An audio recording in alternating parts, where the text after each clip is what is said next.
ایک بات اور آپ کو یہ کہنی ہے کہ علماء کرام جو ہیں وہ آزادانہ کام کریں. بسا اوقات بہت جگہوں پر یہ ہو رہا ہے کہ بات تھوڑی سی بعض لوگوں کو تلخ لگے گی، لیکن حقائق یہاں سب بول رہے ہیں، اس لیے میں بھی ایک اپنا 50 سالہ تجربہ آپ کے سامنے رکھنے کے لیے یہ بات کہہ رہا ہوں کہ بہت جگہوں پر علماء کو مختلف محاذوں پر کام کرنے میں سب سے بڑی مانع تبلیغی جماعت ثابت ہو رہی ہے. وہ ان کو کام مختلف محاذوں پہ کرنے نہیں دے رہی. ان بیچاروں کا اپنا ماننا یہ ہے کہ ان کے ہی ایک راستے سے آئیں. میں اس کی ایک چھوٹی مثال آپ کو دینا چاہتا ہوں. جب میں حفظ کر رہا تھا ہردوئی میں، اس وقت میں ایک طالب علم ہردوئی ہی سے پڑھ کے دیوبند سے فارغ ہو کے دعوت و تبلیغ میں سال لگا کے آئے اور حضرت سے یہ شکایت کرنے آئے کہ آپ کے مدرسے میں دعوت کا کام نہیں ہوتا ہے. اس پر حضرت بہت سی مثالوں سے ان کو سمجھا رہے تھے، صبر سے اپنے ہی شاگرد کو.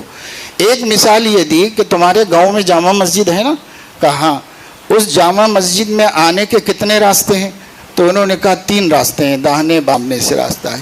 اگر عصر کی اذان ہو جائے اور اس مسجد کے اندر لوگ نماز پڑھنے آئیں، ایک راستے سے آپ آتے ہیں، باقی لوگ دوسرے راستوں سے آئیں، تو وہ جو دوسرے راستوں سے آئے وہ عصر میں شریک ہوئے کہ نہیں ہوئے؟ تو مجھے اب تک اچھی طرح یاد ہے کہ انہوں نے کہا کہ میں تو یہی کہوں گا کہ میں جس راستے سے آیا اسی سے آنے والے کی نماز ہوئی.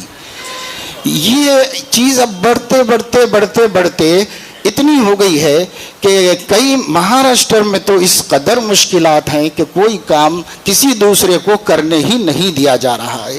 تو میں علماء سے اللہ کے نام پر اپیل کروں گا، دعوت و تبلیغ کا مکمل ساتھ دیجیے، بھرپور ساتھ دیجیے، باہر سے دیجیے، اور آپ جو ہے اپنا کام، اپنی ذمہ داریوں کو تمام محاذوں پر دین کو زندہ کرنے کے لیے سنجیدہ ہو جائیے اور اس طرح کام کیجیے. یہ ایک بڑی مشکل میرے سامنے ہے، اس وجہ سے میں نے یہاں بیان کر دی.